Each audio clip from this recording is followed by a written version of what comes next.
Entonces el sello de Dios en nuestras mentes tiene que ver con su ley, y de guardar su ley. Nos identifica como pueblo de Dios, porque tenemos el sello de Dios. Y consecuentemente, si esta es una controversia, la marca de la bestia tendría que ser una falsificación de la ley de Dios. Ha de ser una ley humana contraria a la ley de Dios, que nos será presentada al final del tiempo, la cual, aunque seamos presionados a aceptar, aún tendremos la opción de rechazar. A un costo muy alto, me puedo imaginar. Investiguemos un poco acerca del sello de Dios, de manera que por analogía lleguemos a descubrir el enigma de la marca de la bestia. Los versículos que acabamos de leer nos dieron una pista de que el sello de Dios tiene que ver con su ley.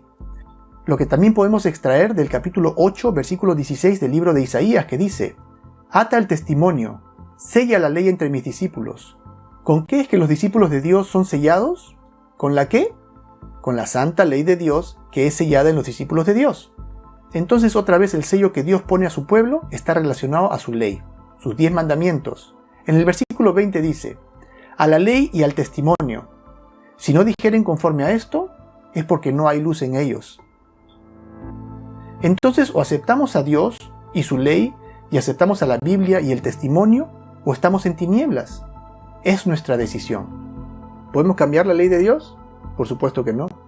Y todos aquellos de nosotros que vivimos simplemente pensando que podemos estar bien con Dios, viviendo una vida que en sí misma no hace ningún daño a nadie, sin embargo sin prestarle atención a los mandamientos de Dios buscando obedecerlos, cometemos un gran error.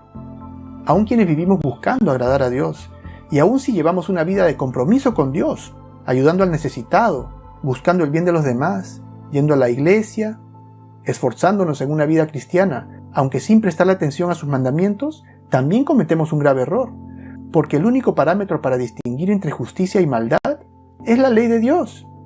Mateo 7:23 y Lucas 13:27 nos lo explican claramente. Ambos pasajes presentan el mismo escenario. Ambos son dos textos paralelos donde Jesús habla de aquellas personas que piensan que llevan una vida cristiana, aunque sin prestar atención a la ley de Dios. Y de ellos Jesús habla diciendo: «Muchos me dirán en aquel día: Señor, Señor, ¿no profetizamos en tu nombre? ¿Y en tu nombre echamos fuera demonios? ¿Y en tu nombre hicimos muchos milagros?» Y la respuesta de Jesús a ellos, tanto en Mateo como en Lucas, es exactamente la misma.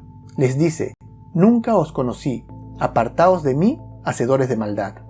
Ahora, en el Evangelio según Mateo, la palabra utilizada para maldad en el texto original en griego es la palabra griega anomía, la cual literalmente significa estar apartado de la ley o ajeno a la ley, porque la palabra griega para ley es nomos, y el prefijo a supone estar ajeno a, como por ejemplo la palabra ateo, anormal, apolítico, etc. Entonces en este versículo, en el texto original Jesús les dice: «Apártense de mí, ustedes que viven ajenos a la ley». Y en el texto paralelo, en Lucas 13:27, la palabra usada en el texto original en griego no es la palabra anomía, sino adikia, cuya traducción es directamente maldad. Entonces podemos extraer de este paralelo que la palabra maldad es un sinónimo de vivir ajeno a la ley de Dios. ¿Tiene sentido? Creo que sí. Eclesiastés 12:13 dice: «El fin de todo el discurso oído es este: teme a Dios y guarda sus mandamientos, porque esto es el todo del hombre». Y Apocalipsis 12:17 nos habla de cuál es el motivo de la controversia de los últimos tiempos. Leemos: «Entonces el dragón se llenó de ira contra la mujer». O sea que Satanás se llenó de ira contra la iglesia y se fue a hacer guerra contra el resto de la descendencia de ella. ¿Y cuáles son las características de esta iglesia remanente? ¿La razón por la cual el diablo odia a esta iglesia? Porque son los que guardan los mandamientos de Dios y tienen el testimonio de Jesús. Entonces la iglesia o el pueblo de Dios está compuesta por quienes se aferran a la palabra de Dios y guardan sus mandamientos. Sin embargo, al revisar las historias contenidas en la Biblia, podremos ver que esta gran controversia entre Dios y el diablo, en la cual está sumida toda la tierra desde su creación, no gira alrededor de todos los 10 mandamientos, sino que en especial alrededor de los 4 primeros mandamientos, porque los mandamientos del 5º en adelante tienen que ver con nuestros deberes para con nuestro prójimo, pero los primeros 4 mandamientos tienen que ver con nuestra relación con Dios, relación que el diablo busca destruir. Aunque de estos 4 mandamientos, la controversia final que dividirá al mundo girará alrededor del 4º mandamiento, el mandamiento del sábado. Porque precisamente el mandamiento del sábado es el sello de autoridad de la ley de Dios. que se encuentra en el corazón de su ley, el cual le da validez a la ley de los 10 mandamientos. ¿Y cómo así? Usemos como analogía un sello secular, como por ejemplo el sello del presidente de los Estados Unidos de América, el cual autentica una ley cuando ésta es promulgada. Este sello debe contar con 3 elementos. Debe contar con el nombre de la persona, el cargo que desempeña y el territorio o jurisdicción sobre el cual ejerce su dominio. Por ejemplo, el sello en estos días diría Donald Trump, presidente de los Estados Unidos de América. Pregunto yo, ¿cuál es el sello de Dios en los 10 mandamientos que declara la autoridad y la autenticidad del documento? Hay un mandamiento de entre los 10 que cuenta con estas 3 características mencionadas, y este es el 4º mandamiento de la ley de Dios, el mandamiento del sábado. Ellen White, en el maravilloso clásico Patriarcas y Profetas, en la página 307 escribió: el 4º mandamiento es el único de entre los 10 en el cual se encuentran tanto el nombre y el título del Creador. Es el único que muestra bajo qué autoridad es dada la ley. Consecuentemente, representa el sello de Dios, estampado como evidencia de su autenticidad y autoridad. Ahora, leamos el 4º mandamiento. Éxodo 20, del 8 al 11, dice: acuérdate del día de reposo para santificarlo. 6 días trabajarás y harás toda tu obra, mas el 7º día es sábado para Jehová tu Dios. Y luego dice qué debemos hacer y no hacer en ese día. Y luego dice, porque en 6 días Jehová, ahí está su nombre, hizo, ahí está su título, creador, ¿hizo qué? ¿Cuál es su territorio? Hizo los cielos y la tierra, el mar y todas las cosas que en ellos hay. Ahí está el sello de Dios.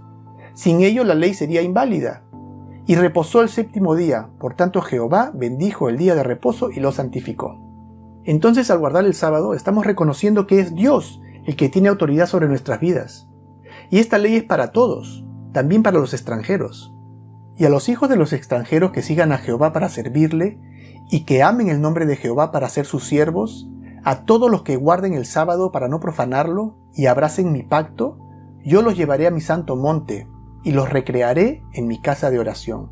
Sus holocaustos y sus sacrificios serán aceptos sobre mi altar, porque mi casa será llamada casa de oración para todos los pueblos. Isaías 56, 6 y 7. Entonces no es una ley judía, no es un sábado judío, es una ley universal. Ahora leamos 2 referencias bíblicas muy interesantes acerca de lo que Dios nos pide que hagamos con su ley. Notemos el lenguaje que usa. Deuteronomio 6, 6 a 8.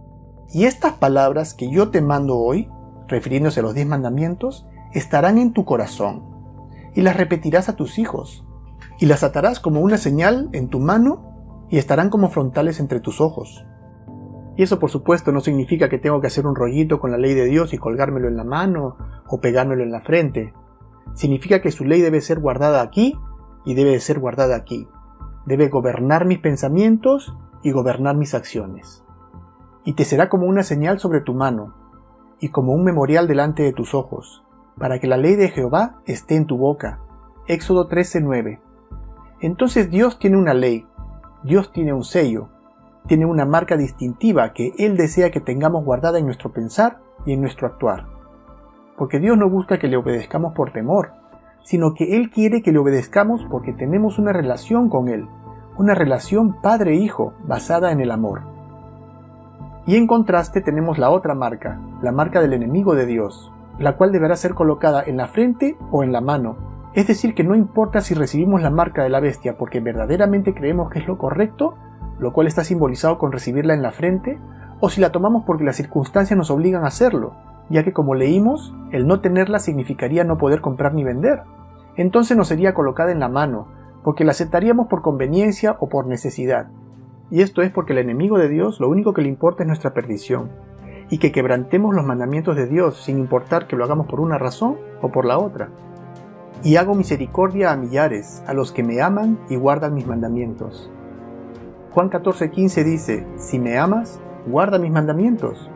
Entonces guardamos los mandamientos de Dios por un acto de amor hacia Él. Y al hacer lo que nos pasa, por cuanto en mí ha puesto su amor, yo también lo libraré. Le pondré en alto, por cuanto ha conocido mi nombre. Me invocará, y yo le responderé. Con él estaré yo en la angustia. Lo libraré y le glorificaré. Lo saciaré de larga vida y le mostraré mi salvación. ¿Ah? ¿Qué tal?